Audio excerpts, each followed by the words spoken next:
Hello, good afternoon. Welcome to the Trails Radio Show. Thank you for joining us today. Join me and my special guest, songwriter and musician, Mr. Dave DJ Wilson. Thank you, and join us in a minute. Okay, well, let's get started. My first question to you is, how did your career begin? How did your career as a songwriter begin?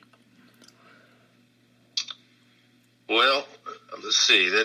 I was writing at an early age, but poetry and such. But I started playing the clubs in my early 20s, and I seriously started getting into songwriting. And all my friends were telling me, "Boy, that's really good stuff." But back then I'd run into a good songwriter, Steve Gillette. He kind of sat me down and showed me what serious songwriters really, what was involved.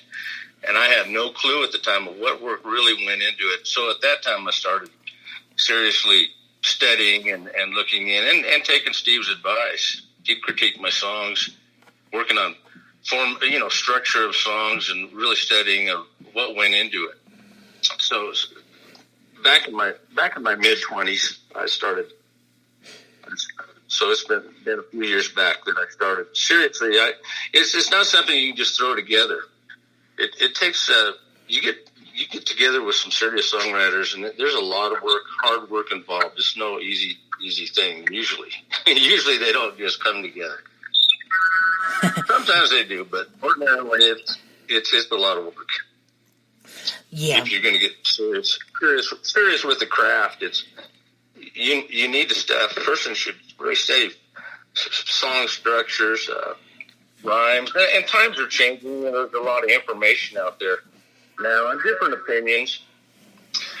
But anyway, that's about when I got started back then. Yeah, you have to have the dedication for it, the craft for it. It's a lifetime commitment being a songwriter and being in the music industry, and it's a tough gig. But if you have the passion for it, you're going to succeed. You have good days and bad days. Oh, absolutely. Your days when you're discouraged about the whole thing, and then other days when things are going well, it kind of keeps you going. It seems, though, that if you're a songwriter, you're going to be a songwriter probably, whether you're going to put it out there for others to listen to or not. It just seems, I know that for myself anyway, that if I wasn't getting the songs out, I'd still be sitting writing. Sometimes it's almost like your own therapy, going through life. It really is. People can almost take a lot of my songs. They're written from the heart. Most of them, they're not assignments or anything. There's some that were, but a lot of them are just what I'm going through in life, and just using songwriting as an outlet. And I think there's probably a lot of people like that out there. A lot of folks. Definitely, yeah. Music is a part of our life. I can't imagine our life or the world without music. Music is emotion, mood. It evolves around us. Oh, absolutely. Yeah, it's a big part of life. And if you can put songs together that help others, cope with what they're going through, or they're going, geez, I went through that same kind of deal, and they can relate. It really help. If it helps them, that's kind of a good feeling, as a songwriter, to get letters, texts from folks saying, geez, I've been going through this or that, and that song really was helped me get through it. It's kind of an amazing deal. Kind of makes you feel pretty. It makes you feel privileged to be able to do that. Absolutely. You have to have fans. The fans, quite frankly, make or break you. But oh yeah, yeah. It is kind of neat. I had a gentleman at a hospice once get in touch, and he was asking if he could use the song I did called "Son of a Rodeo Man." I wrote it for my dad, and he wondered if he could use it at his funeral. There's just things come out of nowhere that surprise you, that just go, wow, that's pretty cool. It makes you feel it makes you feel really good about that you did that. It inspires you to keep going. Absolutely. It's always nice when a fan contacts you and, tells you that your work matters in the world. Absolutely. Oh, because it is, Trey. Trey, it's so easy to get discouraged along the way. If you're looking at it to pursue it professionally, I think everybody out there that does it, they have their low points and when they're down. And the fans really help by letting you know that it's important, that it's helping them along the way. It inspires you to get back up and keep whacking away at it, putting in the hard work. Because like you were saying earlier, it is a commitment. It's hard work. Mm-hmm. So it's no easy gig. Absolutely. Do you have any upcoming projects? I know you said you have you've written and released some stuff, Son of a Radio Man, and you have your website, sonofaradio.manmusic.com, where your music can be found. Do you have anything upcoming, or you're trying to publish or anything? Yeah, I've got several new songs. I'll be coming out with a CD this summer. I've been working on this thing. It seems like forever. But I've got a new song I'm almost done in the studio with it, and I'll be releasing it. Our Love is on a Roll, it's called. And it's a different look. Sometimes you can't help but avoid using at times the same. I'm always looking for really unique titles. But sometimes, like in that song, it's kind of the way it is. That's the title I had to come up with. But that's about done.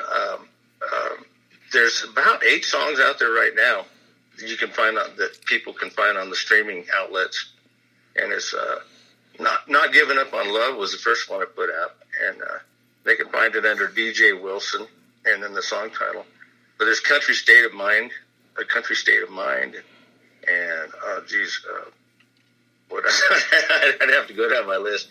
Maybe I can look at my list here. Well, in a while. But there is a new one coming out, and I will be releasing a CD. And then that's a whole process. I'm trying to study up on how to release it, to build up to a release, where to do it. It's all.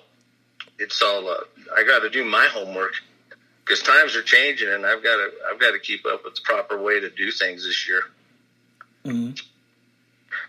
But to answer your question, yes, I got another song I'm releasing. Absolutely. Technology is amazing. It's changed so much with technology, with these different streaming services, Reverb Nation and Indie Music and iHeart, and, it's amazing. There's a lot out there to sort through, Reverb Nation, there's a lot of resources, but I'd say that's a good one. They help me get everything out on the streaming sites. They get your music. They'll submit it to different companies, different publishers, and there's they make a lot of things available.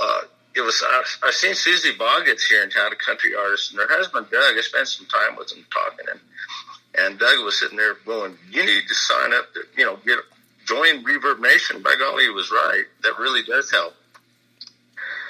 Mm-hmm. I don't know about the indie thing. They're telling me the songs qualify. They want me to go on, on the air there, and I'm just not too familiar with them yet. Maybe you can fill me in, but I'm not sure. There's so many out there. You got to sort through them. You get offers right and left. Yeah, it is a lot to handle. There's so many out there. I know, like you said, Reverb Nation. That's probably one of the best ones to be on. And yeah, I think so. Yeah, and Indie Music, that's fairly new, probably a few years new. So I'm not really too familiar with it. I've heard from other aspiring songwriters, that's a good one. But I've heard more about Reverb Nation, so yeah. Yeah, that's the one I use. And if you want to get out on the streaming site, yeah, there's they'll make that available, and there'll be packages for getting it to whether you want to do a minimum of like 8, the major ones, Pandora and iTunes and all that, or if you want to do more that's available too. But it's kind of funny. I'm a lousy photographer, and you got to take cover photos. So you're playing photographer too when you're doing this. So you got to go out and try to get something to fit your song. And they'll make you jump through a few hoops. Make sure your recording's really good and radio quality. And get a photographer. I don't know. I got it done, but it's a little work. Yeah. But once you get that, once they approve that, because iTunes, some of them are pretty, they want things done right, so they have pretty good high standards. So you got to work at it a little bit. So that's part of the songwriting. If you're going to get your songs out and you're performing them or having somebody else, that's part of the job too. So you've got to learn to be a photographer or get one. Yeah. And then upload the songs to them. Yeah, it's a lot of work, when you become a songwriter, it's not just that. You become songwriter, publisher, editor, all of that, it just, there's more than one job in that. Oh. Well, yeah, it's amazing the work. Half your time it's not just writing the songs and sweating over those and trying to really craft them well. And then to go and have them recorded, whether you do it at home, there's some really good equipment. It's amazing what you can do if you can. And then you need to study up on how to do that. So you're kind of playing engineer to get songs done well. But then you're uploading and you're copywriting. A fellow wants to make sure his songs are properly copywritten. I do the Library of Congress, and it's all online now, mostly online.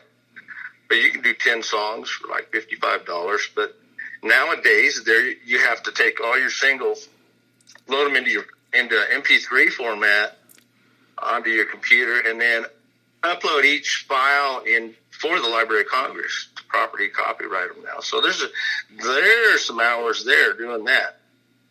Mm-hmm. So so I'll do 10. I'll sit there and I'll copyright 10 songs that I'm going to try to I have plans on recording. And then I'll spend the time doing all that, and then I'll go in and I'll choose and go record what I need to record for releasing. But that's how I do it. I know there's probably other things out there, but there's so many. Trey, it gets confusing. A guy doesn't know what's really legitimate, what really does work. And I do know that Library of Congress, that is for sure way of doing it. Mm-hmm. That'll get the job done. Yeah, absolutely. You have to be careful nowadays, especially with the internet. If you do your work online, be careful of scammers. Make sure what's legit and not legit. I've had some other artists, even on Facebook, they'll get in touch and say, "Hey, Dave, you really shouldn't be putting the whole song out there." There's what happens is, I guess, in some of the places they'll bootleg your songs. So you do have to be careful. I've been warned about stuff like that. Yeah. There's a lot of advantages to it, but person has to be careful. Yeah. My next question to you is, what do you find is the most difficult part or the most challenging part for you being a songwriter?